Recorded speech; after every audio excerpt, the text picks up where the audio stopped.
Vasco é líder do campeonato. Que desempenho da equipe com este treinador e, como a gente falou no bloco anterior, 4 vitórias seguidas, o que não acontecia desde 2012, Pedro. Devagar com andou, né, seu William Tavares? Não, são informações. É líder do campeonato. Peraí. No recorte. No recorte. No recorte. Isso. Fato é que... O Rafael Paiva, ele é líder. Esse recorte, essa sequência... O campeonato do Vasco. Inclusive, explica o Vasco Isso explica o desempenho do time com o treinador. O Vasco perde um pênalti.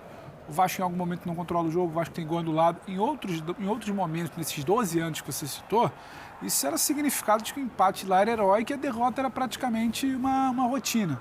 Então você começa a mudar certos hábitos. O Vasco hoje é um time que ele entra em campo e a sua torcida pensa se ele pode vencer. Hoje tem muito mérito do Rafael Paiva na sequência, que a gente acompanhou até aqui, mas hoje também teve um pouco ali de uma dose de uma bola que entra, de um momento que ele, por uma mexida... Acho depois até para escutar aqui, quando ele coloca o Caldames, que não suporta hoje o tipo de jogo que o Vasco precisa no meio de campo, fica levemente exposto. E, por algum momento ali, passou algum risco também por um erro dele. E o Rafael Paiva está começando.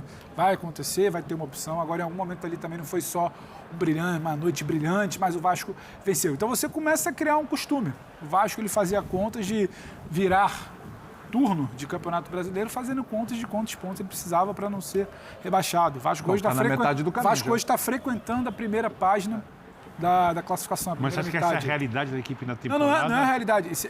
O Vasco que vira o hábito ali de sofrer, perder pênalti, ter gol do lado, é fruto dessas últimas rodadas. Vai mudando o hábito. Não é que a realidade do Vasco mudou, a partir de agora é abraçar o foguete e ninguém volta. Porque o Vasco já se enganou com isso recentemente, inclusive. Recentemente o Vasco já se enganou com isso por recortes pequenos. Só que minimamente você olha, ele tem basicamente a mesma equipe do glorioso Álvaro Pacheco. E é um outro trabalho.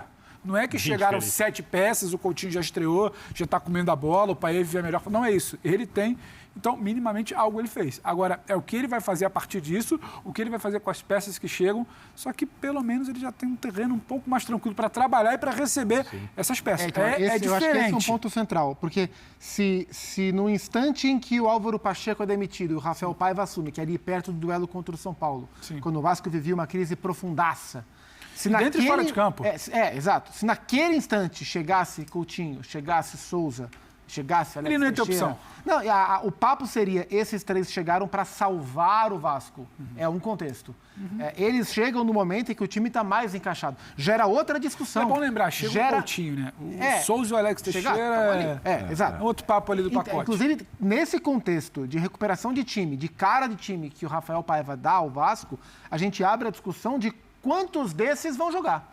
O Coutinho vai jogar. O Souza, eu tenho dúvida se vai jogar. Se o Souza jogar, ele não vai jogar de primeiro, porque ele não é primeiro. Ele não vai jogar de segundo, onde ele jogou a vida inteira, porque o Vasco tem hoje 2 volantes muito bem estabelecidos, que é o Hugo Moura e o Matheus Cocão. Ou ele vai jogar na vaga do Praxedes, que é um terceiro homem de meio campo, com o Coutinho jogando ou no lugar do Watson ou no lugar do David. O Souza que chega está abaixo de todos esses. Ou o Souza vai ficar no banco e o Coutinho vai ser o 10, com Watson, David e Verratti. Então acho que essa é a discussão. E era uma discussão inimaginável há um mês. Os 3 chegariam, não, vão jogar e vão ter que salvar o Vasco. O contexto do Vasco mudou. Mudou para o campeonato e mudou pela maneira que se olha onde que a gente vai encaixar os reforços. Adson, Souza e Verratti. David, Souza e Verratti, não.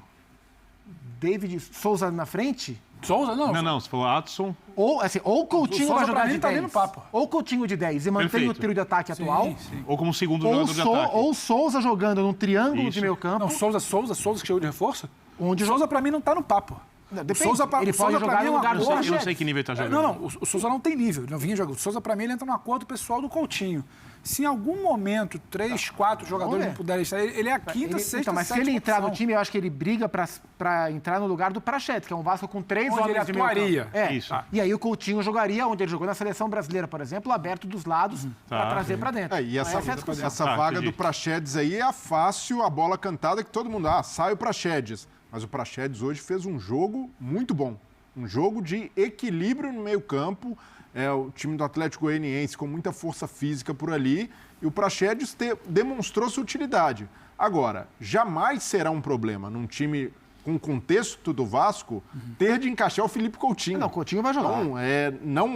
Definitivamente não é um dilema. Quem não vai jogar é o Paiê. o Payet vai perder espaço. Então, Payet e Coutinho não cabe. É importante naturalizar o debate de que não necessariamente o importante é que tem 2 jogadores, tem que encaixar. O importante é que vai existir um debate de Payet ou Coutinho. Vai ser difícil encaixar os dois. Sim, né? Mas dependendo do adversário, da circunstância também, o Vasco firmando, né, o Vasco com esse aproveitamento do Paiva é de aproximadamente 80%.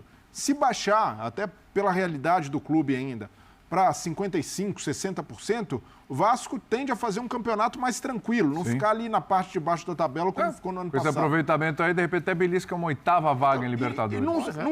Num cenário mais tranquilo, hoje tá perto, de menos pressão e principalmente de um time estabilizado, e para mim o grande mérito do Paiva foi ter mudado a atitude do time. O Piton voltou a jogar porque a atitude mudou. A gente vê o Piton mais intenso hoje, com um jogo mais vertical, capacidade de apoiar por dentro, de ocupar o corredor, mas há uma mobilização como time. O Matheus Carvalho. E se essa mobilização se mantém, mais uma vez, dá para encaixar aos poucos. Coutinho, até mesmo eventualmente o Payet. Então é um momento muito positivo do Vasco, méritos totais do Rafael Paiva. Muito bem. Vamos ouvir agora o Pedro Caixinha, treinador do Bragantino, depois do empate contra o Barcelona fora de casa. Bora lá.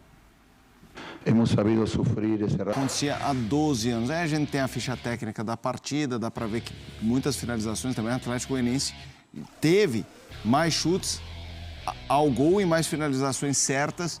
Grandes chances 2-1. 1-0 para o Vasco é o resultado absoluto. 3 pontos para o time carioca. Elton, queria que você falasse do momento do Vasco e o Atlético Goianiense está nesse bolo aí de Z4. A gente até falava aqui no Sport Center, né, Felipe, que é muito difícil enfrentar times treinados pelo Wagner Mancini em começo de trabalho. Porque ele tem sempre aquele início, né, que é assustador, que o time dele joga muito bem, né, que ele consegue pontos importantes, só que o Atlético Goianiense não conseguiu fazer isso contra o Vasco. Acho até que o Ronaldo acabou sendo destaque no primeiro tempo, né? Pegou um pênalti do Verratti, a gente está vendo o gol, mais um gol anulado, né? O Verratti estava um pouquinho à frente.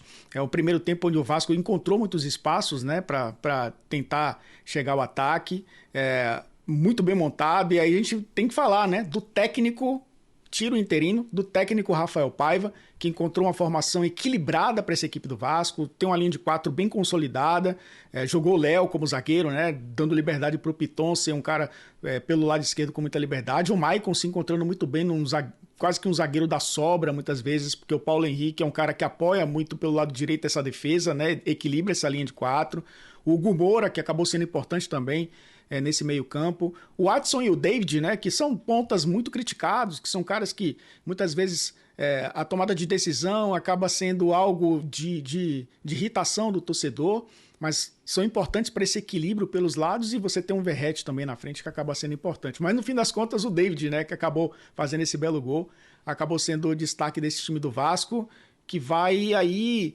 se distanciando cada vez mais desse primeiro objetivo, né? Que é permanecer na Série A. É bizarro falar sobre isso, um clube histórico, um clube gigantesco como o Vasco, fica todo ano disputando o Campeonato Brasileiro para não cair.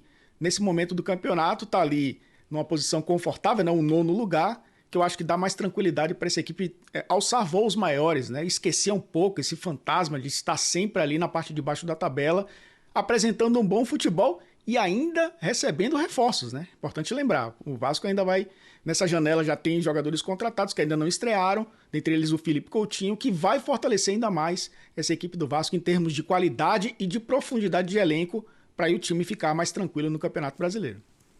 Tava na draga, né? Tava numa situação dificílima. Aí emenda 4 vitórias, o que é importantíssimo. Mas o que aqui em cima e ali embaixo, o que é o que você imagina daqui para frente como a pretensão vascaína? Ainda é se afastar lá de baixo ou já dá para começar a pensar em coisas mais importantes? São 4 vitórias consecutivas, mas são 5 jogos sem perder, porque o 5º é um empate com o Botafogo, né? Então, no final, um jogo muito difícil na Fonte Nova. Então, já de um bom tempo, esse Vasco vem mostrando evolução.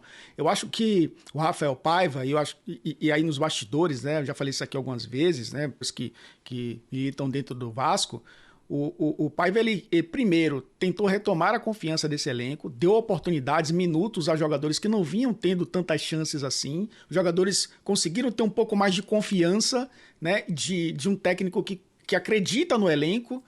Começaram a ter um pouco mais de oportunidades, o elenco se fechou de novo. Nunca foi um elenco rachado, mas talvez um elenco incompatível com as ideias dos 2 técnicos anteriores, né, que não estava dando liga, né? E eu acho que ele conseguiu aglutinar esse grupo e aí o Vasco começou a evoluir. E eu acho também, tirou um peso nos bastidores dessa questão da SAF, 777, o Pedrinho assumindo a responsabilidade, a associação retomando o controle, tentando deixar o ambiente um pouco mais tranquilo, reforços sendo anunciados, o grupo percebe que o Vasco vai equilibrando mais esse elenco. Então, tudo isso contribui, né, para que o time chegue a um equilíbrio e aí consiga resultados. Mas tudo isso passa também pelo trabalho do Rafael Paiva, que faz um grande trabalho e volto a repetir, a gente vai tirar esse técnico interino em breve, né? Não sei se o Vasco oficialmente vai